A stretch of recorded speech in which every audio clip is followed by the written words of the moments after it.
Oi, gente, boa tarde. E aí, vamos para mais uma aula de geografia. Para quem ainda não me conhece, eu sou a professora de Estevão, sou professora de geografia da Rede Municipal de Ensino de Teresina, né? Estamos aqui para mais uma aula, para discutir novamente mais um tema de geografia do nono ano, perdão, né? Onde a gente traz aqui as corporações e organismos internacionais como o tema geral da nossa aula. E essa integração dessas organizações, ou melhor, e a influência dessas organizações em nossa vida, em nossas vidas. Bom, para hoje a gente destaca aqui uma das habilidades do nosso currículo, que é analisar a atuação das corporações internacionais e das organizações econômicas mundiais na vida das sociedades em relação ao consumo, à cultura e à mobilidade, tá? E indicando aí o nosso livro, tá? Para a gente estar acompanhando aí essa discussão, onde tem o capítulo Corporações e Organismos Internacionais. E aí eu trago inicialmente uma pergunta para a gente desenvolver aqui a nossa aula, a nossa exposição, que é o seguinte: como as corporações internacionais e as organizações econômicas mundiais interferem em nosso cotidiano, no que diz respeito ao nosso consumo, à nossa cultura e à nossa mobilidade? Bom, quando a gente fala assim, corporações internacionais e organizações econômicas, o que seriam essas organizações ou como é que elas interferem na nossa vida? Será se a gente está, né, inserido nessa questão? Estamos, de forma direta ou indireta, eu posso assegurar a vocês que nós estamos sim, né, envolvidos nessa questão, nas decisões dessas organizações, dessas cooperações, desses organismos internacionais, tá? E aí a gente traz aqui um exemplo, já nesse segundo slide daqui, a questão da nossa cultura, bastante influenciada por essas organizações internacionais. Por exemplo, a maioria dos jovens, dos adolescentes aqui que estão me assistindo, com certeza já assistiram esses filmes, né? Especialmente que eu trouxe aqui Os Vingadores, né, lançado aí em 2019, a gente assistiu esses filmes aí, tá? A gente, de alguma forma, é impactado, sim, com essas decisões desses organismos internacionais. E na cultura isso é muito forte, tá? Por exemplo, os Estados Unidos, onde tem uma das maiores indústrias aí de cinemas do mundo, tá?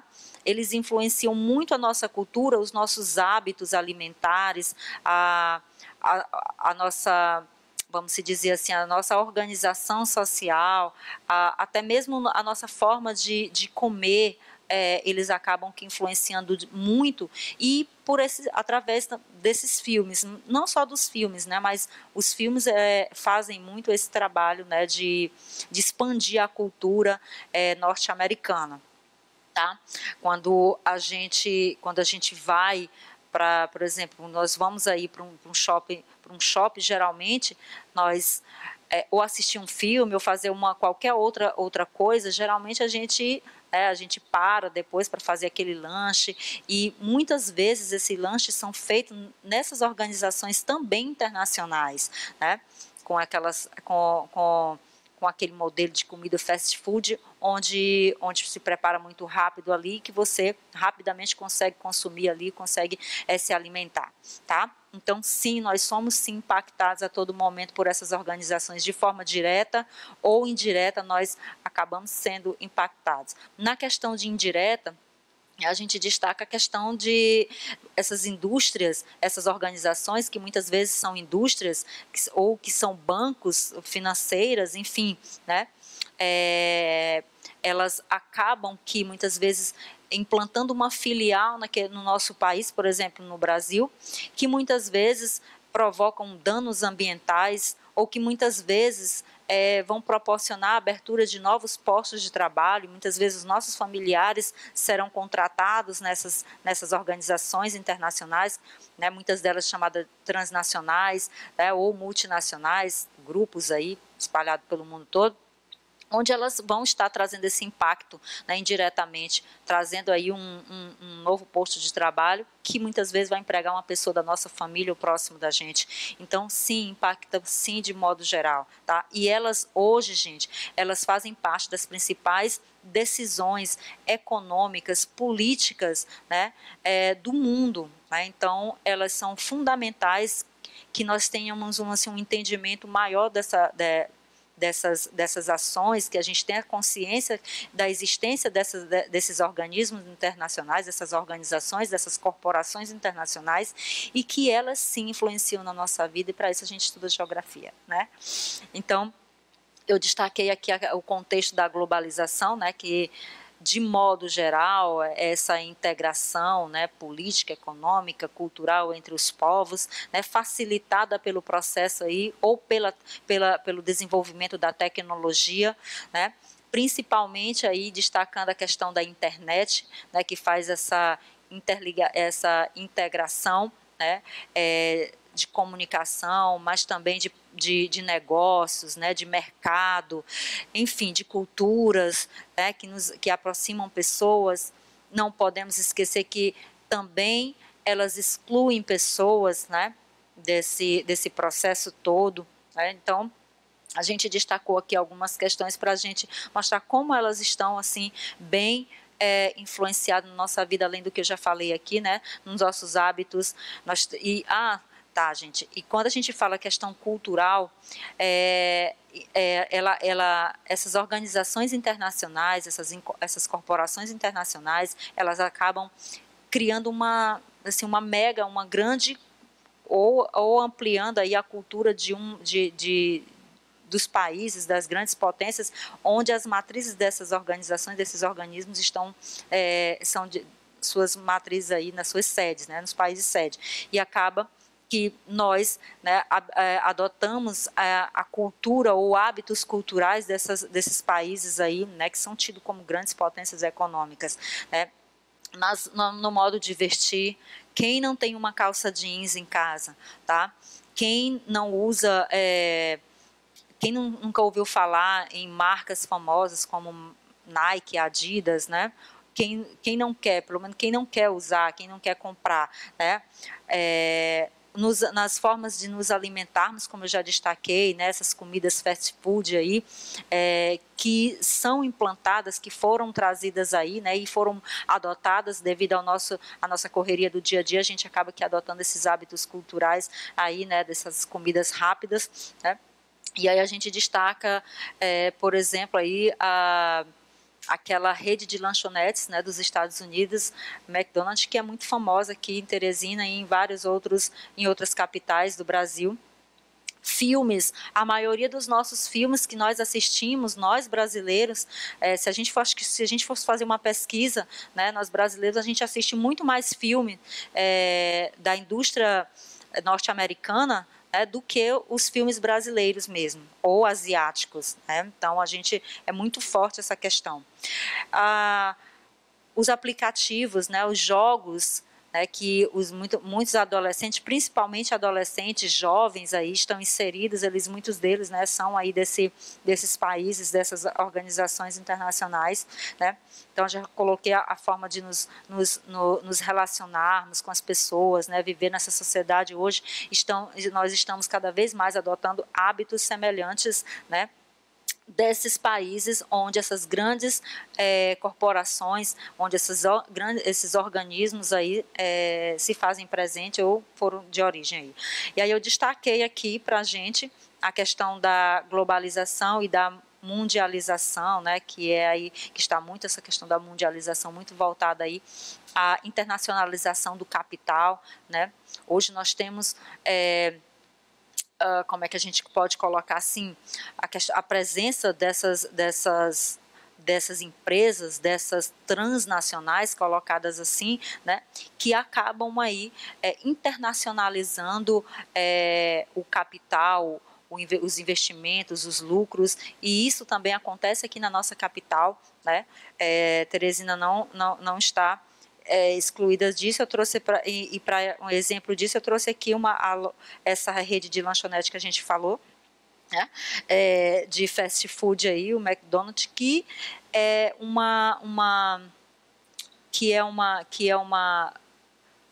que faz parte aí é uma empresa norte-americana, presente aqui no Brasil, presente em Teresina, né? Aqui eu trouxe a região aqui da Zona Leste, ali próximo a Nossa Senhora de Fátima, aqui um exemplo para a gente observar aqui, tá?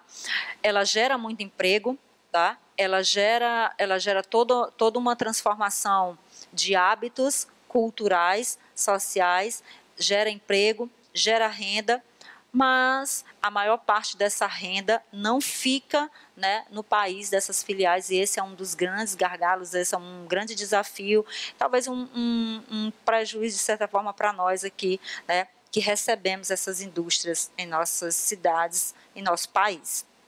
Tá? Então, destacando essa questão, essas indústrias filiais, quando elas vêm para o nosso país ou para outros países, né, elas acabam, né, intensificando o fluxo de mercadoria, o fluxo vamos dizer assim, de capital, né, entre um país e outro.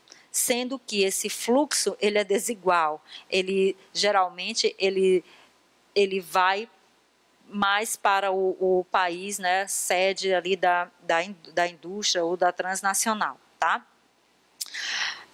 Continuando aí nessa questão aí da internacionalização do capital, eu trouxe para mostrar para vocês esse fluxo aqui, para a gente ver como ele é um pouco desigual, né, entre as regiões do globo, entre os países também. Observem aqui no nosso mapa, tá, que o fluxo de mercadoria entre os países, hoje, né, cerca de 17 trilhões de dólar, né, ele fica mais nos países aí, como é que a gente diz, do hemisfério norte, onde estão os países, né, mais desenvolvidos, onde estão os países, né, considerados potências econômicas. E aí a gente destaca, lógico, aqui, nós temos os Estados Unidos, tá? E aí, de modo geral, numa questão mais regional, a gente coloca aqui a América Central e a América do Sul, onde nós temos aqui um fluxo de capital entre por exemplo, aqui entre a Ásia, tá? Mas também entre a União Europeia e entre a América do Norte, tá? Um fluxo reparem as setas, né, apontando fluxos de saída e fluxos de entrada de capital. A América do Norte aqui com um fluxo, né, de mercadoria bem maior. A União Europeia aqui, né, só para passar rapidamente para a gente não se alargar muito nessa questão, né, com o maior fluxo aqui, quem tem o maior fluxo é a União Europeia.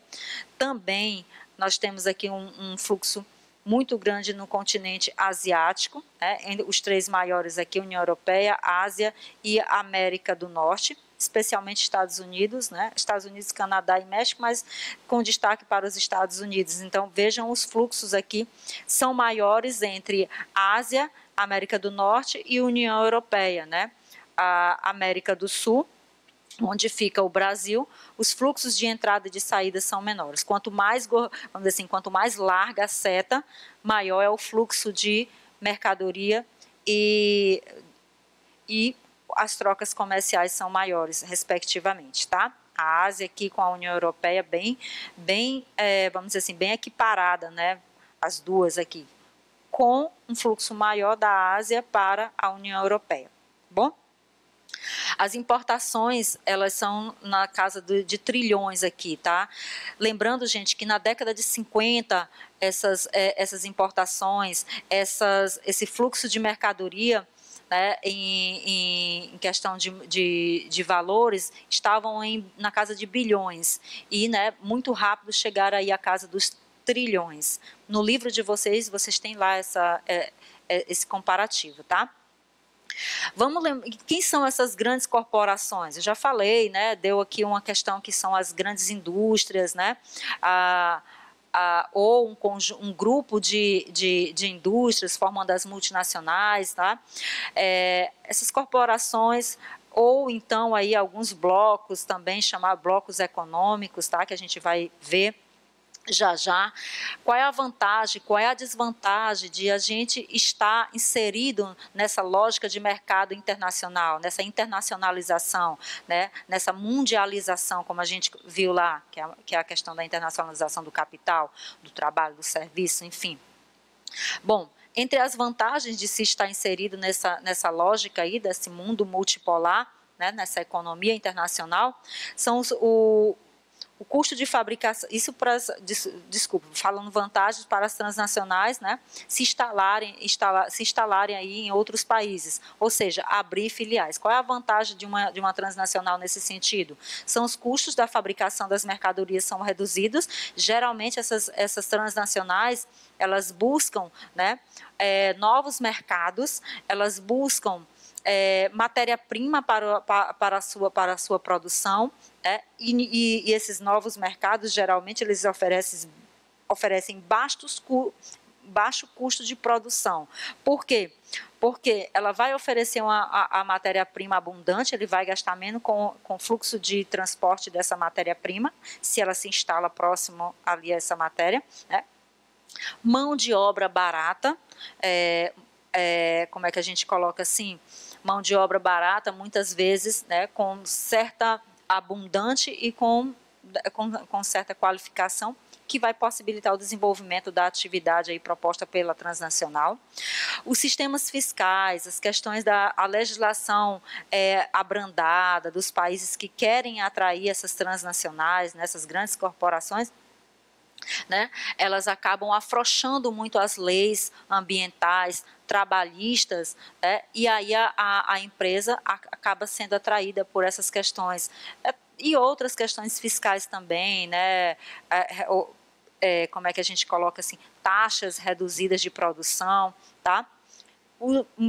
Geralmente, né, se tem mão de obra trabalhadora, tem mercado consumidor, tá? Em potencial, e aí acaba que consumindo esses produtos que são produzidos aí pela filial, e a filial, né, acaba lucrando e transferindo esse lucro para as suas sedes. Benefício de instalação das transnacionais para o país que está recebendo é a oferta de emprego, tá, gente? Quanto mais indústrias se instalarem em nosso país, por exemplo, mais emprego essa indústria e essa organização ela vai nos trazer, né? E aí, consequentemente, a geração de renda local, tá? Claro que nada comparado com o lucro, né, que é enviado ao país sede dessa transnacional, dessa empresa, tá? Na questão das desvantagens para o país que vai receber essa indústria, aí nós temos várias, né? A questão das decisões, as principais decisões dessas grandes transnacionais, elas são tomadas no país de origem, tá? Levando em consideração os seus interesses econômicos. Jamais leva em consideração os interesses, né, daquele país onde ela está instalando ou abrindo a sua filial, tá? Os direitos dos trabalhadores são mais restritos, são menos restritos, né, do que nos países ricos. Essas empresas, elas buscam novas filiais em países em desenvolvimento, né? Por quê? Porque, como eu disse para vocês, há um certo afrouxamento das leis, né? E entre elas as leis trabalhistas, tá? A forte dependência do país de economia frágil em relação aos países desenvolvidos. Olhem o exemplo dos Estados Unidos em 2008 com a crise lá econômica, né, provocada aí pelo setor imobiliário inicialmente. Ela foi sentida por nós aqui no Brasil, porque até 2013 nós estávamos ainda, né, bastante... a nossa economia estava bastante afetada ainda por a crise que iniciou lá nos Estados Unidos financeira, e lógico que não atingiu só o Brasil, né? Todos esses países aí onde depende de certa forma dos Estados Unidos, onde tem parceria econômica de alguma forma foram afetados. Mas aquelas economias que são muito frágeis, né, que estão em acessão, como no caso do Brasil, né, e outros países sentiram bastante essa questão. Aí eu trouxe aqui alguns exemplos de grandes empresas transnacionais, o Walmart, né, presente em nossa capital, tá?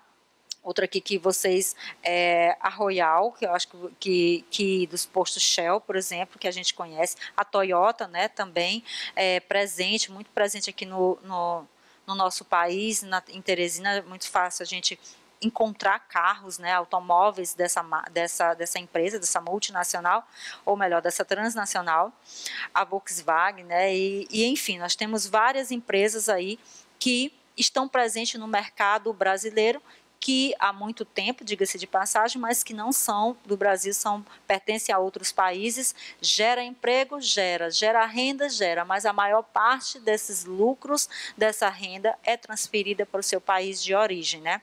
Entre elas, aí, para destacar a maior delas, tá, gente, é a rede de supermercado Walmart. Bom, nós temos, e ainda falando nessa questão de mundialização do capital, né?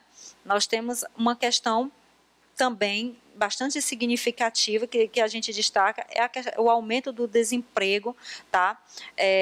Nessas economias que a gente diz de país, economias frágeis, que são de países que estão se desenvolvendo, tá?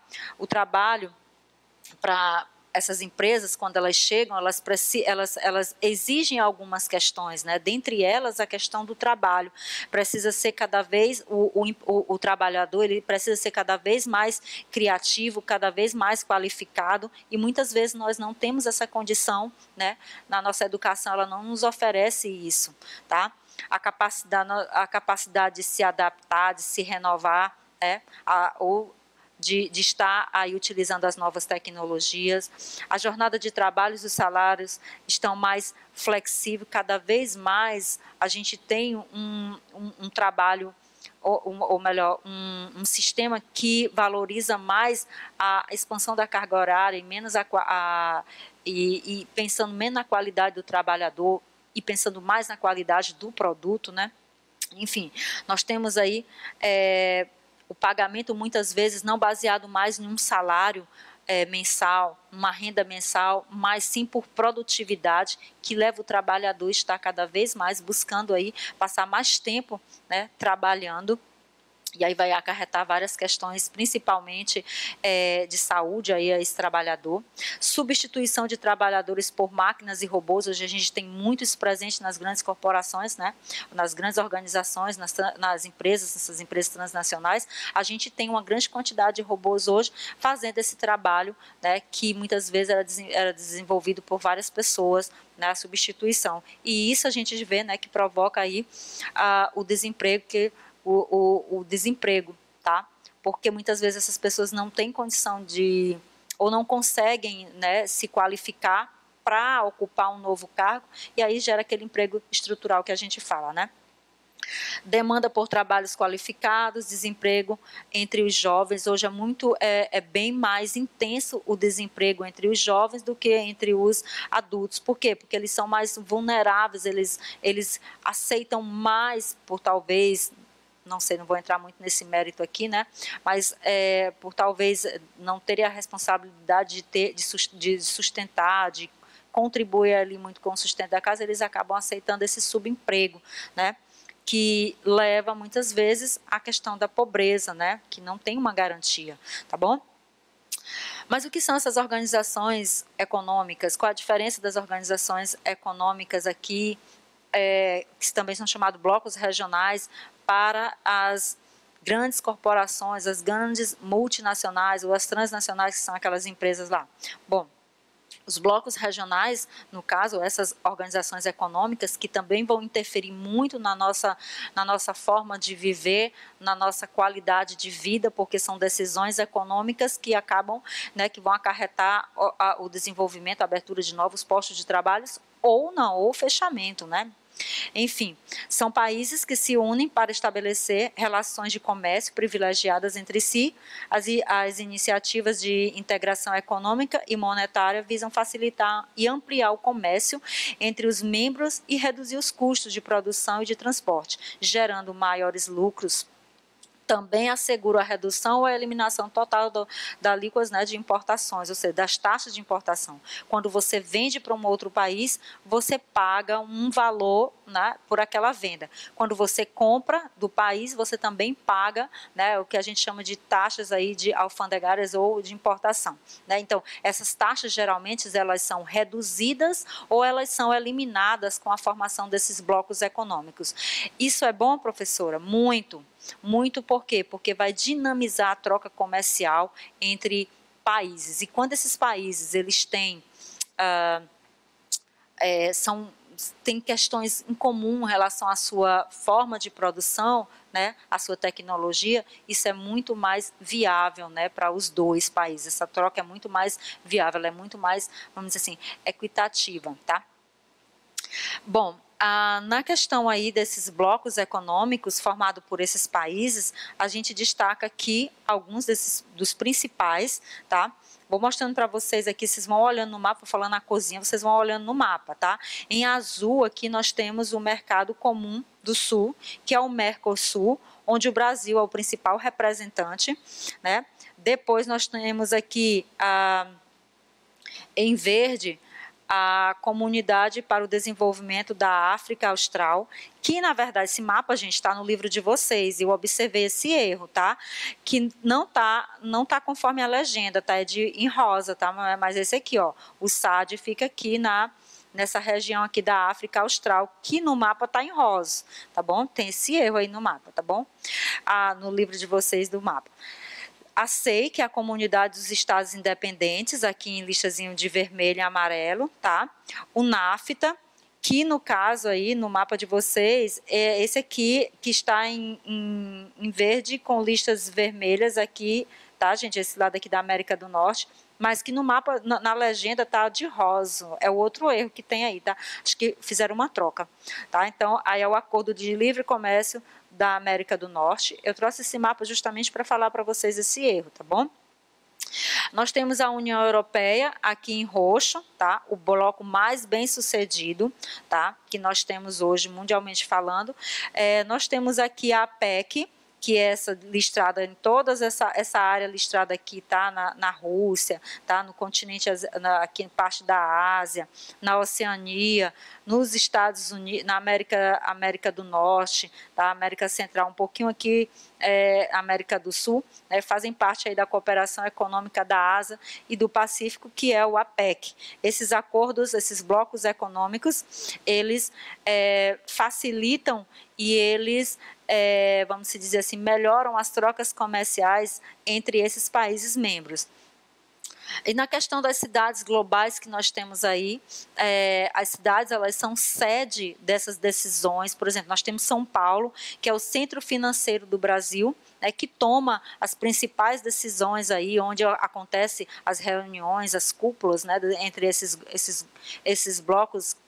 No caso do Mercosul, que muitas vezes pode acontecer aí no nosso maior centro financeiro, maior centro comercial, onde tem as sedes, os escritórios, né, das grandes transnacionais presentes no Brasil, os principais bancos mundiais presentes no Brasil, as sedes também geralmente ficam aí no nosso centro financeiro, que é São Paulo, né? Mas nós também temos outras cidades, Nova York, por exemplo, Tóquio, Londres, Xangai, Singapura, tá? Paris, Londres, Milão, Madrid, Zurique, enfim, nós temos, e São Paulo, né, que eu coloquei aí, são essas cidades, né, onde estão conectadas globalmente com o mundo através da sede desses escritórios, de bancos, né, internacionais, tá? E que acabam aí sendo influenciada por essas organizações, mas que também influenciam muitas vezes, criando estrutura, né, de fluxo de mercadoria, de pessoas, né, criando ali todo um ambiente apropriado para o desenvolvimento e para a atração dessas transnacionais para essa cidade, tá? E aí, como a gente pode ver aqui, ó, olha só, a expansão do eixo econômico-financeiro da cidade de São Paulo, impulsionada aí, né, pela construção recente de edifícios, no bairro Brooklyn, próximo à Avenida Luiz Carlos Berrini, é uma fotografia de 2016, onde a gente tem aí, o bairro sendo influenciado ao mesmo tempo que influencia, que atrai essas empresas ou a sede dessas empresas. Bom, a gente vai ficando por aqui.